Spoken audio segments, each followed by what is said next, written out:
Max Stickmanberg, Gerald Johnson mix continuation, Martin Luther King's speech. Bombing our houses and kicking our children around. What in the world do you mean when you say love such people? And I always have to stop and try to define the meaning of love in this area. And interestingly enough, Greek philosophy comes to our aid at this point. There are three words in the Greek language for love.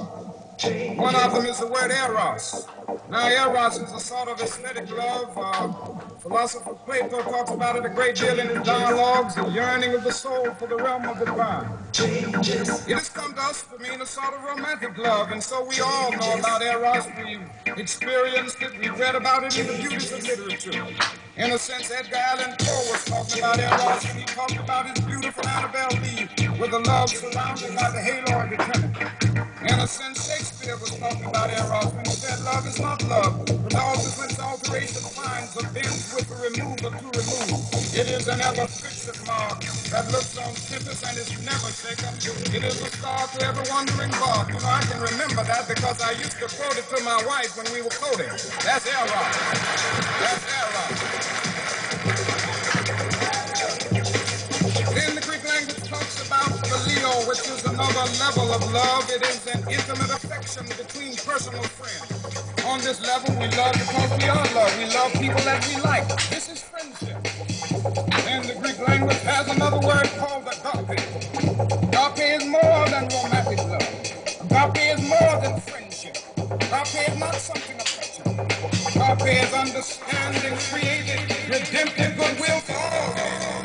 It is an overflowing love that seeks nothing in this life. Theologians will say that it is the love of God operating in the human heart. When one rises to love on this level, he loves me not because he likes him, but he loves every man because God loves him. He goes on to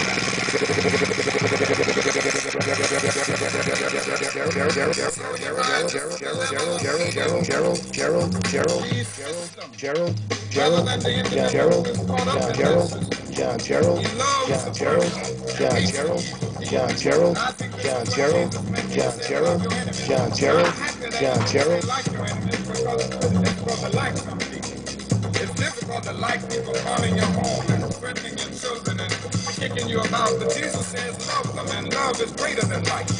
Love is understanding, creative, redemptive goodwill for all men.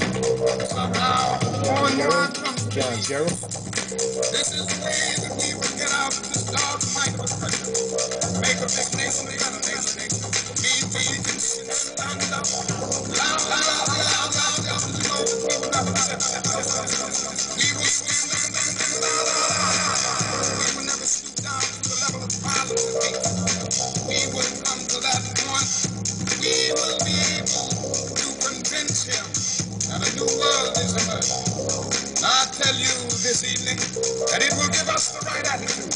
I know sometimes how discontent we get. We have a right to get discontent, and how frustrated we get in the process sometimes. But I submit to you this evening that this way of nonviolence will help us not to seek to rise from a position of disadvantage to one of advantage, thus subverting justice. We will not substitute one tyranny for another. For black supremacy is as dangerous as white supremacy.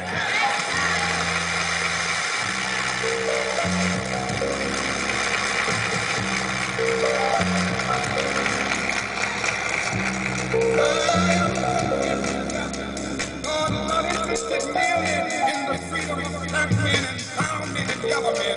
God is interested in the freedom of the whole human race and the creation of a society. I believe that this message we will be able to win. Finally, as we struggle, we do not struggle alone. Dog, sometimes it's difficult, particularly for those who are struggling in the Deep South, facing all of the violence and all of the suffering.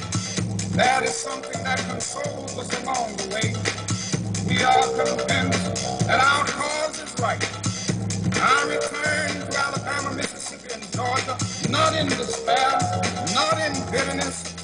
I return knowing that we are moving into a bright day of freedom.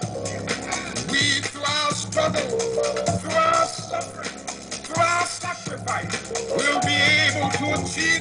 American dream.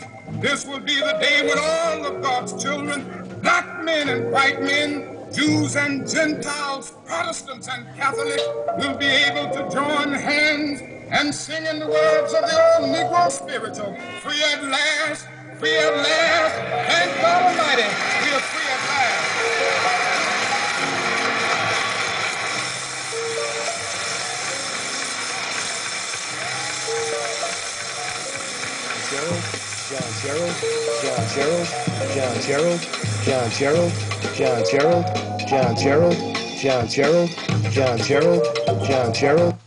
Thank you very much. That concludes the Martin Luther King speech mixed with music by Gerald Johnson here on Stickmanberg Live. We will see you again. Have a great day. Thank you.